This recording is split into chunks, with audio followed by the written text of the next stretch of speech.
بررسی عشق ابدی تا قبل از قسمت 46، از انتخاب حسودترین شرکت کننده تا ادعای موسیقی شاهین. دوستان عزیز، به کانال فکت نیوز خوش اومدید. لطفا روی کلمه سابسکرایب کلیک کنید و زنگوله کنارش رو فشار بدین و لایک و کامنت فراموش نکنید.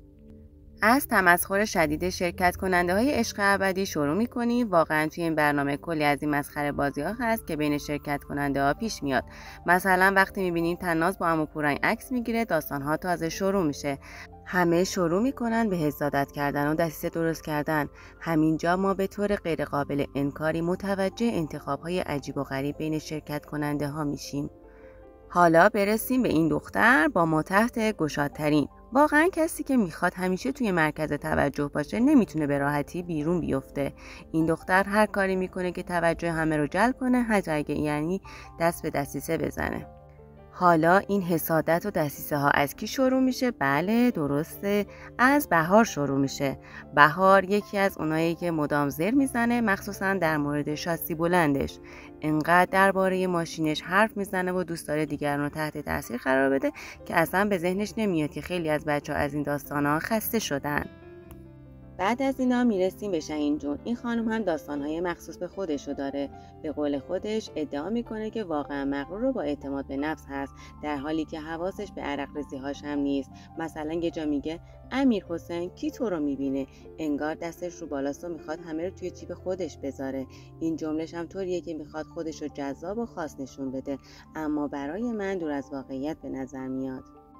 در نهایت توی این برنامه میبینیم که چطور همه انتخاب‌ها و رفتارها باعث میشه جزئیات بازی به شکل خیلی جالبی پیش بره و کاراکترها واقعی‌تر و جذابتر به نظر برسن.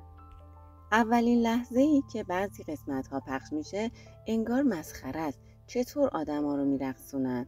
همه جور رقصی میبینید. یکی جواتی، یکی سالسه، یکی بریک دنس، یکی دیگه هم مدل دهه 60. هر کس یه مدل میرقصه، گویا هیچ کدوم به هم ربطی نداره. حالا یه سوال ذهن منو درگیر کرده. مگه این آهنگ رو خود ماهرخ نخونده؟ چرا اینقدر با این آهنگ دهه 60 میرقصه؟ یعنی کلا ریتم یه چیزه، آهنگ یه چیز، رقص ماهرخ هم یه چیز دیگه. انگار اندی گذاشتن از وقتی که این آهنگ رو ضبط کردن.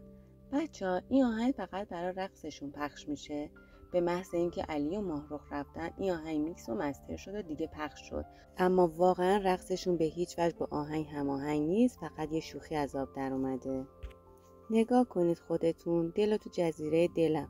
تا حالا یه چیزی به این عجیبی ندیدید؟ حالا ماهرخ رو صدا میزنن و بهش توجه میکنید، ولی باید بدونید چقدر عجیبه. همون ماهرخی که اصلا نمیدونید چطور میتونه با دکتر رابطه داشته باشه. مثلا میدونید این ماهرخ دکتر صداش میکنه؟ یعنی از این دسته آدم هاست که بعدن شوهرش هم به همین شکل صداش میکنه. به قول خودش تو اوج عشقش میگه دکتر تندتر، محکمتر، مثلا بزن نفت در بیاد. حالا جالب اینجاست که تو دعواش هم کم نمیاره. بهش میگه محمدی تو غلط کردی که اینا رو بدون هماهنگی من دعوت کردی. یعنی نه تنها حسودیشو به نمایش میذاره، بلکه به دکترم نشون میده که چه قدرتی داره، حتی وقتی دعوا میکنه. واقعا دکتر برای ماهرخ جذابه.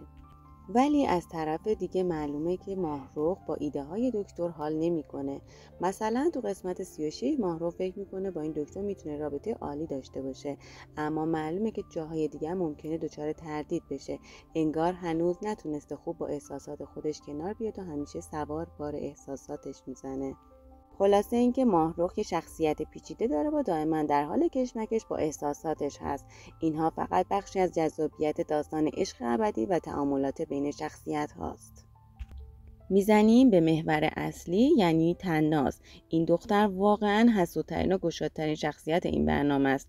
دیالوگ های خواستگاریش هم فکر به نظر میاد و من دیگه نمیخوام تکرار کنم که دیگه چقدر دیدیم. در قسمت 46 میبینیم که قراره از شهین جون خواستگاری کنه. ملایم از خدا میخوام به من بگید چه خبره. واقعا چه حسودی داره که دیگه ویدیوی قبلی هم گفت من آدمی هستم که برای پارتنرم غذا درست میکنم و بهش رسیدگی میکنم. خب تناز تو فقط بلدی بخوری، در واقع تو فقط یه مصرف کننده ای. دم امیر حسین گرم واقعا که به تناز گفت تناز من تا حالا ندیدم تو غذا درست کنی. این جمله را شاید به شوخی گفته باشه، ولی واقعیتش هم همینه که تا حالا فقط بلد غذا بخوره.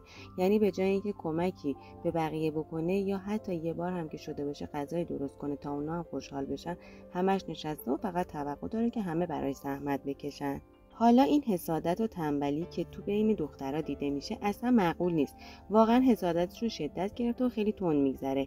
انگار حس خوبی به همدیگه ندارن و فقط دنبال بهونه هستن که به همدیگه تیکه بندازن. این وضعیت فضا رو برای همه سنگین کرده و باعث میشه دعواها و تنش‌ها بیشتر بشه. حالا از اون طرف به قول معروف خانوما معمولا تو خونه بیشتر کار میکنن، یعنی هر روز زحمت میکشن و حالا که اومدن تو این ویلا هیچ کدوم دست به سیاه سفید نمیزنن. جدی اینا از دوکی و بچه ها خبر ندارن. وقتی بیخبری از این چیزا خیلی مسخره است. فکر میکنن چون توی ویلا هستن دیگه هیچ مسئولیتی ندارند. وای، کلا صدای امیرحسین وقتی دعوا میکنه با دکتر بحث میکنه این داستان رو واقعا دیدنی میکنه. وقتی همه این رفتارها رو میبینن فکر میکنن سایه احساسات منفی و حسادت دائم در این گروه حاضره. خوبه که این حالات توی این دوربین ضبط میشه و هممون میتونیم این لحظات رو ببینیم. در نهایت باید گفت که این شرایط نه تنها برای خود دخترها بلکه برای بیننده هم جالبه. امیدوارم که در آینده تغییرات جالبی ایجاد بشه و این آشفتگی‌ها کم بشه. حالا میریم سراغ رقیب منفور الهه. نه تنها منفوره بلکه رقصش هم حال گیجی داره.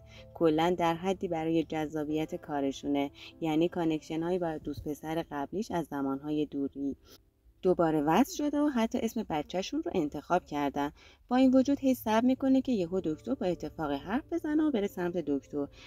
قشنگ معلومه که حواسش به دانیاله. دانیالو ولش کرده. میگه آره کار ما سخت‌تر میشه. دیدن اینکه با این دانیال هیچ کاره میشه. الان بریم سراغ بهار. خیلی جالبه. اون میخواد به همه ثابت کنه که مثلا قدش بلنده و شاسی بلنده. میگه من قدم 173 متره. بعد به من میگه تو قدت چنده؟ من میگم 1.90 و یهو بغلم میکنه و میگه منم 1.7. حالا ببینید به این داستان ها. نگاه کنید دختر یکی از کوتاه‌ترین ها هست، یعنی نگاره. خیلی هم قد بلندی داره. حالا از یه زاویه دیگه هم ببینید هر دوشون پاشنه‌های کفششون هم یه سایزه، بنابراین معلوم شه که اصلا 173 سانت نیست. حالا حتما یه متر بگیره دستشو بیا قدشو نشون بده. بهار میخواد اعتماد به نفسشو نشون بده، اما خب با دکتر باید یه تلاشی بکنه. مثلا مثل پرنسسا نشسته، بقیه هم بهش میگن آقا تکلیفتو معلوم کن، بین من یا بین ماهرخ یکیو انتخاب کن. آقا بهار واقعا مدام سعی میکنه جلوی دوربین گردن کج کنه و حرف بزنه. از خالش تعریف میکنه و میگه خال جاهای قشنگی دارم. خب آقا میگه اینجا چجوری میری؟ یه جاهایی بالاخره میگه من رفاقتی هستم، دست بزن ببینیم چی میگید. ادامه روزها بحث محبود مهمه. پیدا کردن یه جنتلمن واقعی میتونه ارزشمند باشه، اما دیدید که محبود واقعا پخته ترین پسر جمعه. خیلی خوب میدونه چه کارهایی باید بکنه و رفتارهای زیرکانه‌ای داره که بهش کمک میکنه تا از بقیه متمایز باشه. در واقع هیچ کدوم از بقیه پسرها به پختگی او نمیرسن. محبود در اکثر مواقع با آرامش و با تفکر عمل میکنه و این باعث میشه که دیگران هم بهش اعتماد کنن. او به خوبی میدونه چطور با همه دخترها هم پسرها رفتار کنه. نکته قابل توجه اینه که اون نه تنها در زمینه‌های عاطفی بلکه در ارتباطات اجتماعی هم خیلی قوی عمل میکنه و هیچ کس نمیتونه از نگاه تیزبین او در امان بمونه. حالا اینکه شما میگید با کجا و کجای داستان دوکی و بچه ها میرید کاملا درسته. دوکی هم که خیلی عجیبه ولی جذابه، رابطش با بقیه دوستان همیشه در حال تغییر و تحول هست و این تنش ها بیشتر داستان رو جالب میکنه، به خصوص که دوکی خودش یه کاراکتر خاصه و اخلاقش باعث میشه که همیشه در مرکز توجه باشه، حتی زمانی که از آرامش به تنش تبدیل میشه. دوستان ممنون که تا پایان برنامه با ما بودید.